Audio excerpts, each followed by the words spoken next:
lots of car wrecks. Well, there's a couple of points in your story that I think people sometimes just forget or gloss over. And so one is you did have a specific story to tell. Like you didn't have to just talk about personal injury in a generic way, but you were like, I'm going to focus in on cyclists. And it doesn't mean you can't take car wreck cases or even you won't get car wreck cases. It's just like you said, this was your hook. You can't be all things to all people. So you picked your lane. Feels appropriate in this case, like a little bike lane.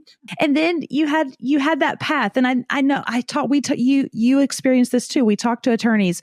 They're so scared to do that, but it really does work. So I think that's kind of the first point I heard. And then the second piece that I think is equally as important is you showed up as your true authentic self. In this case, you're a cyclist. And, you and your husband ride bikes around DC. You know what it's like if there's a pothole or the Amazon truck is in the bike lane. If I were to pick this up and try to make that my practice area, I wouldn't have that. I wouldn't have that insight. I wouldn't have that knowledge. And so it wouldn't work for me. I couldn't show up as my true authentic self. Like in the work I do now, I have ran a small law firm. So I know what it's like to be in your I think that's why my voice can be what it is, similar to you. Not that you always have to do the thing for the practice area you practice, but I think in this case, it really probably helped give you that voice and differentiate you in a really smart way. Thank you. But I think, and Stephanie, you and I, you wouldn't even remember this, but we had conversations years ago when I was new to lab, and I was like, well, anybody could be my client. Really, anybody could. And like, what finally clicked for me is if the phone rings and you answer it, what kind of client is it that you're most excited about? Like, is it whatever it is? Is it, this type of estate planning? Is it estate planning for older adults? Is it, business for tech startups? Like whatever type of client makes your heart skip a beat, like lock in on that.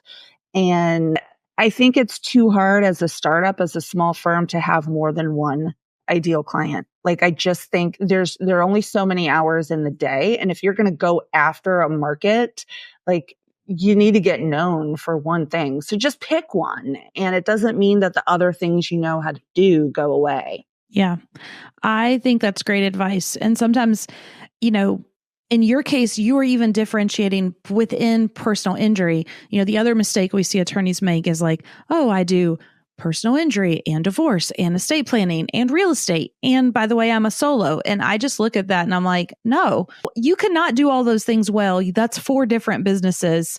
So stop, because even the way we serve clients within each of those areas is completely different. So if you're listening right now and you've got 4 practice areas and a team of 1, sorry, but don't do that. You can't. Yeah, and I would say to that person, aren't you tired? Right? Aren't you tired?